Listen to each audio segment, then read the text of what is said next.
বিড়ালটাকে আমি আমার গেটের সামনে পাইছি, দেখি যে ও একা রাস্তার ভিতর দৌড়াদৌড়ি করতেছে। তারপর নিয়ে আসছি, ওকে এখন খেতে দিছি। কি চাকুম চুকুম করে খাইতেছে, কত ক্ষুধা লাগছে। কে জানে ওর বাবাকে মাকে।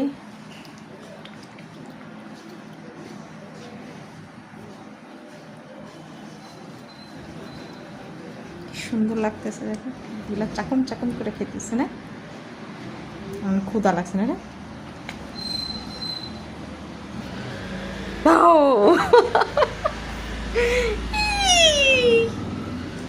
লেখা